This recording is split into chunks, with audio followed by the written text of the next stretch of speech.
and direct. Live and direct. This is my first time, excuse me, it's my first time doing this. So we're going live on multiple platforms right now. And this is Matt Guerra's music experience. But since I don't like to talk in third person, I'm going to call it my music experience. And here we go, check this out. Fucking Tom Petty. Mike Campbell goes Led Zeppelin right here.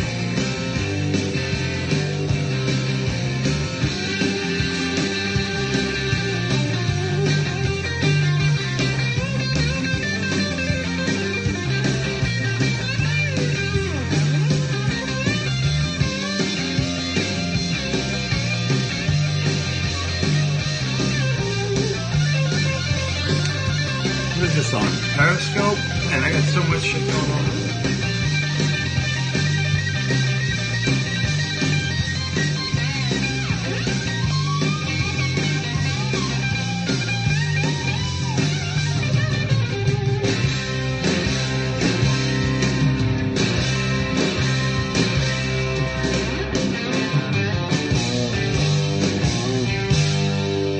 It's the last time you're gonna hurt me.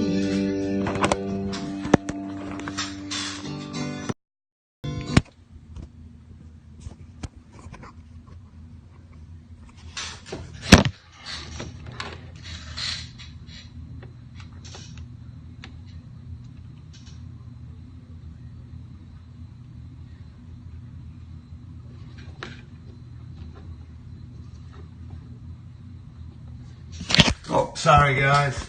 Damn. My bad. I thought. Alright, here we go.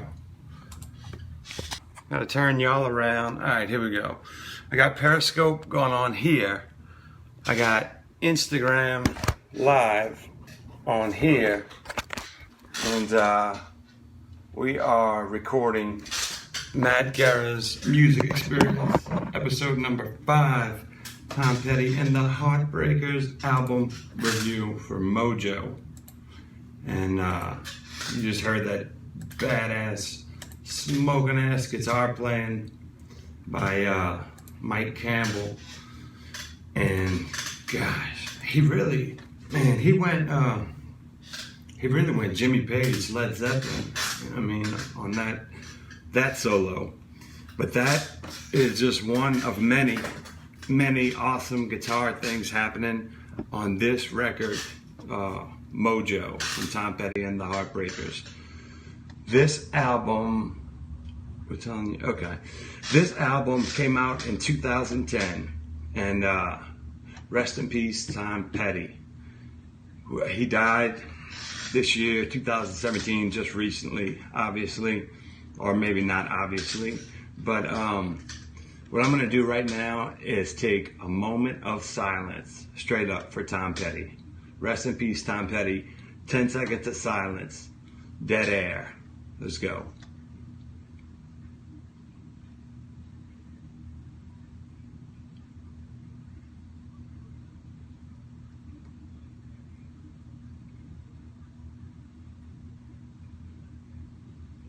All right, that seemed like about 10 seconds. Yeah, it's good to take a moment and reflect on things sometimes, man. And when Tom Petty died, when I heard that, it got to me, man. I was having a bad day already, and I heard about Tom Petty, and it just made my day a little bit worse. I really started thinking a lot about him, and I'm a big follower of music and rock and roll and blues in particular. I make music, and just this album, or Tom Petty, you know, in general, Tom Petty. I've said this before and I'll say it again. I mean, I describe him as basically he wrote the songs for my generation in real time. You know, it's like he wrote our soundtrack in real time. I mean, it seemed like every 5-10 years or so, Tom Petty would pop up with an album, and you would hear like 4 or 5 songs, and it would just be dope as hell, and they would become smash hits everywhere. And I mean, just think about it, dude. Mary Jane's Last Dance, I remember when that came out. I thought it was really crazy that on MTV they were showing a dude. He was dancing with it was a dead corpse, or supposed to be a dead corpse. I guess, you know, Mary Jane, the character. I don't know, but I just remember thinking, man, that's really weird that they're showing this. Like, this dude's, he's out there. He's wearing a top hat. He's fucking dancing with his dead wife or whatever. And then you think the song's about weed, but you don't really know. Dude, there's so many layers to Tom Petty's greatness. As a songwriter, dude, he's the best. I mean, he's the best. He's up there with John Lennon, Paul McCartney, you know, and some of the other great songwriters. But then as a guitarist, he's a great guitar player, great licks, and he plays bass in his other project, Mud Crunch. But yeah, Tom Petty, what a genius as far as music goes. But so, welcome everybody. This is Matt Guerra's Music Experience, episode number 5. And that's a lot to say, but I think it's pretty ridiculous to talk about yourself in third person. So I'm just gonna say my music experience. And Tom Petty, the album is Mojo, and 16 songs. They recorded it, or it was released on June 15th, 2010. He recorded it in the Clubhouse in Los Angeles, which is Tom Petty's studio. And they recorded everything live, no overdubs to speak of. You know, they all just got together as a band, played together in this clubhouse, this studio. Oh shit, Raymond and Jason, what's up? Yeah, so this is my first time doing this on Instagram. I'm so glad these dudes stopped by yesterday, completely out of the blue, and I was actually leaving, but we're gonna hook up and hang out and catch up, because it was good talking to y'all. But yeah, so the album Mojo, they recorded it as a band together. They were in the same spot, no overdubs to speak of.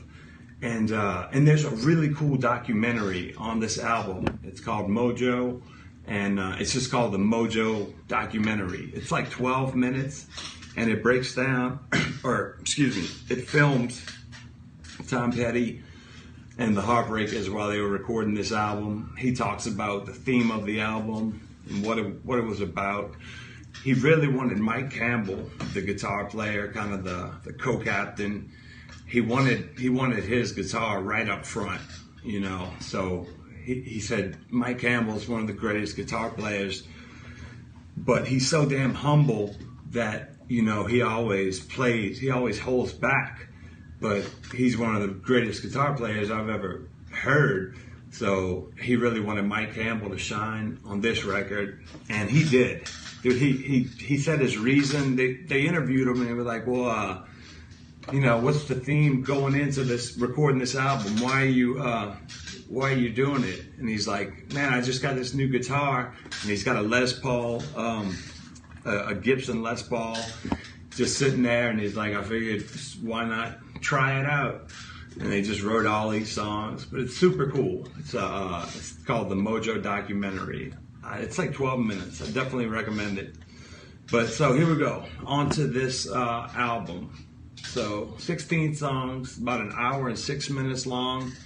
Tom Petty wrote vocals, rhythm guitar, lead, and bass guitar on Running Man's Bible production.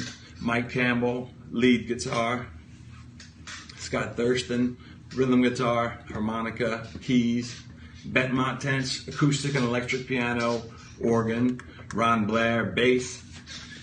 Steve Ferrone, drums. Ryan Ulati is the main producer, along with Tom Petty and Mike Campbell. So the first song, Jefferson Jericho Blues, it's a cool ass blues song. I think I gave that. Look at my notes. I think I gave that a 4. I had it right the first time. First Flash of Freedom, and I have some of these songs. When you subscribe to, or if you subscribe to this podcast, Guerracast, you get my music experience, and there's you're gonna hear the actual music from the album, some of it playing in the background, but this is just me recording that actual episode. So. But anyway, so song number 2, First Flash of Freedom. Song number 3, Running Man's Bible. Those are both really cool, really like psychedelic. Trip to Pirates Cove.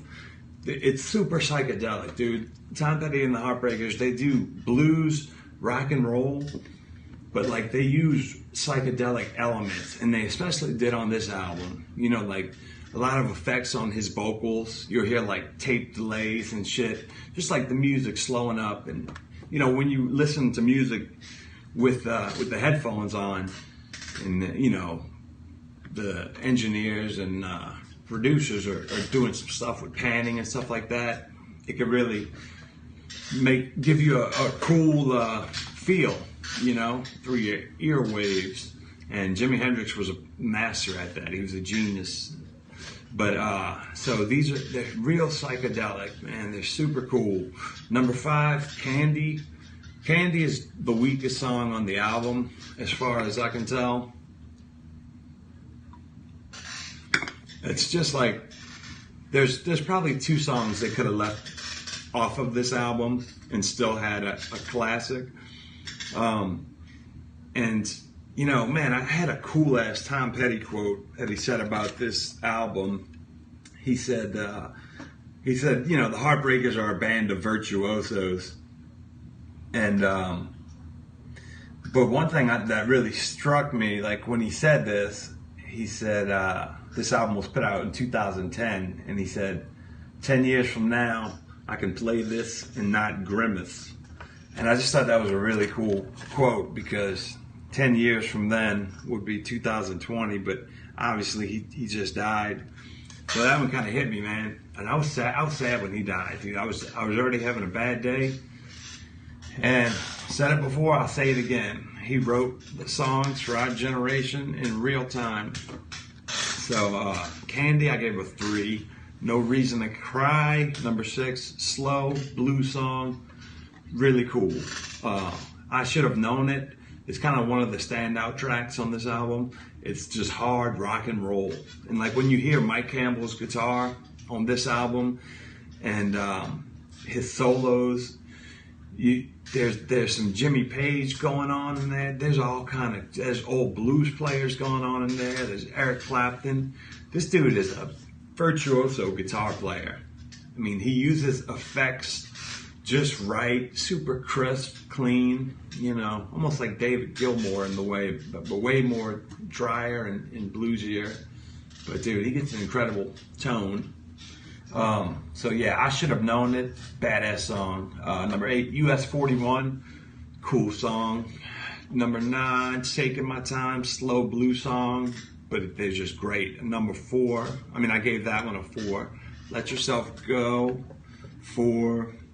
Don't Pull Me Over, a song about not getting pulled over by the popos, you know. That got 4. Lover's Touch, that was a 4. High in the Morning, 4. Something Good Coming was the other standout song on this album, and I think that was the second or third single, and it's a great song. I really think this album is about like 10 years behind as far as, you know, people really maybe appreciating it, and unfortunately that may be what it takes, is for somebody like Tom Petty to die when you start digging back on his old stuff and just listening to it. And you're like, fuck, this dude this dude was the man. Just hit after hit after hit. I mean, everything's just catchy and cool. And yeah, they're like a band of virtuosos, which is cool. And they enjoy playing with each other and for each other. So a lot of music fans, some music fans don't get that. Or they don't like that because they think the record's too out there or something. But you know, it's almost like it's a musician's album, which it's not. It's just a great album. I mean, yeah, any real musician definitely would appreciate it, I would think. But if you're looking for like 16 I Won't Back Downs or Breakdown or 16 Mary Jane's Last Dances or Free Fallin' or, you know, it's not that. It's a really cool, almost concept-y album. It takes you on a journey. I mean, Tom Petty always said that about this record, that he loves the fact that it travels well. Meaning, like when you're on the road listening to it, it paints a picture for you, which is always cool. I mean, that used to be basically my favorite part of a road trip, was listening to albums and shit. But so yeah, Mojo, 2010, 5 singles. The first one was Good Enough. The second one was First Flash of Freedom. Number 3 was I Should Have Known It. There's a video for that one. Something Good Coming. Another single, there's a video for that one. Jefferson Jericho Blues, there's a video for that one. But a great album. I highly recommend it. If you're just a fan of blues music, psychedelic, rock and roll, it's like one of these albums that you just hear and you're like, holy shit, you know, this is a masterpiece. But you almost have to stumble on it if you're not a big music fan. But so yeah, that is Mojo, Tom Petty and the Heartbreakers. All in all, I gave the album a 4.7 out of 5.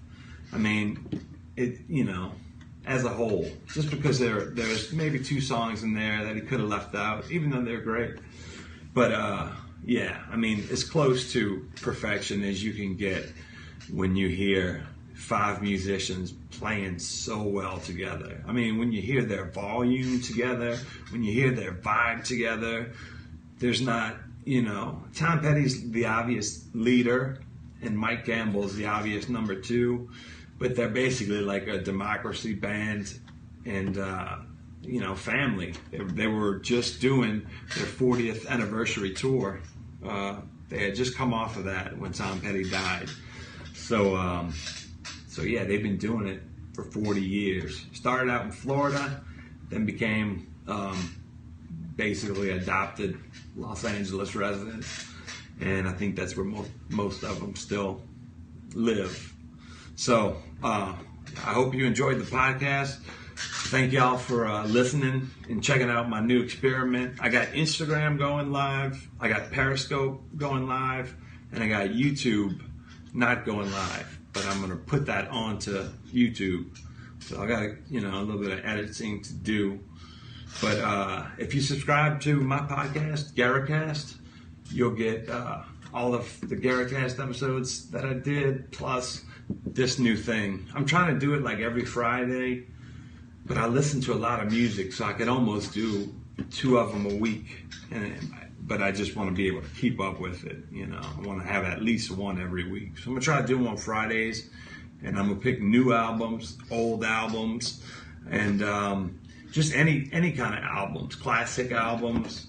And there's no, you know, any album can get reviewed. I just listened to Wiz Khalifa's new album. If you were going to purchase that one, I would say go ahead and hold back, because you can only listen to songs about smoking weed and being fly for so long, and money and syrup and shit. It's cool, like, we get it. And I used to like Wiz Khalifa. You know, he's a really, obviously, talented dude, and he seemed really cool and shit. But dude, I can't listen to 15 songs where you're talking about weed and strippers and shit. So, but the point is that all albums are going to be open for discussion. So, but yeah, saved you money on that Wiz album. I'm not even sure what it's called. Probably Smoking Weed and Riding or something. But thank everybody for listening, and much love. I don't know how to exactly work this. Oh, okay. Share. Okay, yeah, we'll share. All right. What about you? Periscope. Thank y'all for listening. Stop freezing.